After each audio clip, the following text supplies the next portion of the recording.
पश्चिम बंगाल में दीदी का सूपड़ा साफ करते हुए भगवा दल ने एक और राज्य में प्रचंड बहुमत के साथ सरकार बना ली है।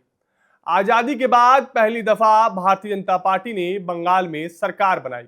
ऐसे में लोगों के मन में तमाम सवाल उमड़ रहे हैं कि बंगाल में इतनी मजबूत होने के बावजूद भी ममता बनर्जी को बीजेपी ने इतने बड़े मार्जिन से कैसे पटखनी दे दी। ऐसे में आइए इस रिपोर्ट में हर उस पहलू को समझने की कोशिश करेंगे कि वे कौन कौन से ऐसे फैक्टर रहे जिन पर अगर समय रहते ममता बनर्जी ने काम कर लिया होता तो पार्टी को बंगाल में इतना बड़ा हार का मुंह नहीं देखना पड़ता। इसके अलावा क्या बंगाल में मुसलमान ममता बनर्जी के साथ सच में उस तरीके से नजर नहीं आए जैसे हर चुनाव में रहते हैं? और सबसे जरूरी और अहम सवाल ये कि क्या हुमायूं कबीर ने ममता बनर्जी को डैमेज किया? पश्चिम बंगाल की सियासत में मुस्लिम वोट बैंक काफी अहम भूमिका निभाता रहा है। 30% मुस्लिम आबादी के समर्थन से लेफ्ट ने बंगाल में 34 साल तक राज किया।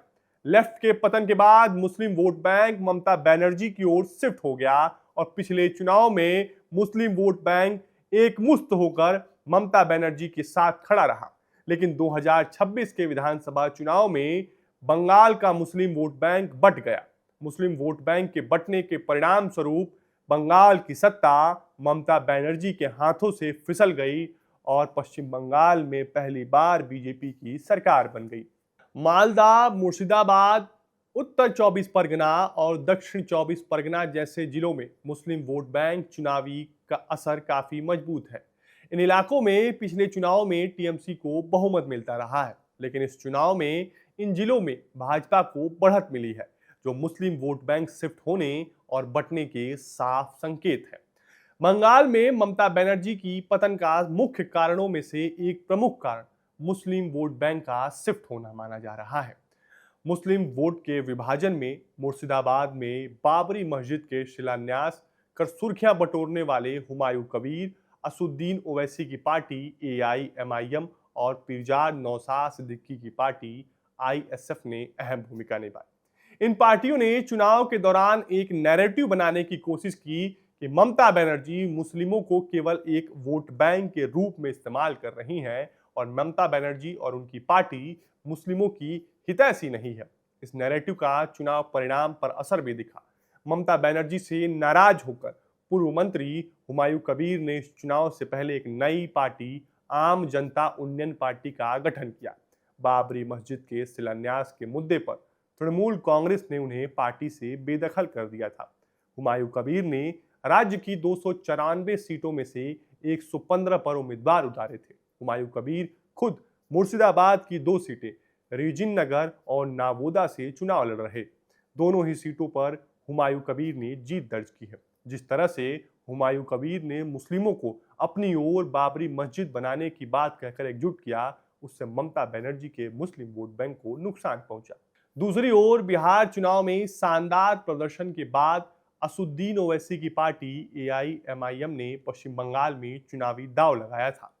शुरुआत में ओवैसी ने हुमायूं कबीर की पार्टी के साथ गठबंधन किया, लेकिन हुमायूं कबीर के एक वीडियो वायरल होने के बाद ओवैसी ने हुमायूं कबीर से नाता तोड़ लिया। ओवैसी की पार्टी ने 12 सीटों पर उम्मीदवार उतारे थे। हालांकि इस चुनाव में ओवैसी की पार्टी को ज्यादा वोट मिलता नहीं दिख रहा था, लेकिन जिस तरह की नैरेटिव ओवैसी ने पैदा किया उसने मुस्लिमों में ममता बनर्जी के प्रति असंतोष तो पैदा किया ही।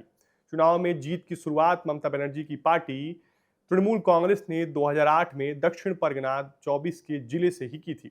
वहां पहली बार जिला परिषद पर टीएमसी ने कब्जा किया था। उसी दक्षिण 24 परगना के भागड़ में पीरजादा नौशाद सिद्दीकी ने ममता बनर्जी को झटका दिया और भागड़ सीट पर जीत हासिल की। पीरजादा अब्बास सिद्दीकी बंगाल के प्रमुख मुस्लिम धार्मिक नेता हैं। उन्होंने 2021 में इंडियन सेक्युलर फ्रंट यानी आईएसएफ की स्थापना की। फुरपुरा शरीफ दरगाह के एक प्रमुख मौलवी के रूप में उन्होंने 2021 के बंगाल विधानसभा चुनाव को प्रभावित करने, अल्पसंख्यकों, दलितों और हाशिए के समुदायों की वकालत करते हुए राजनीति में प्रवेश किया था और लेफ्ट के साथ गठबंधन किया था।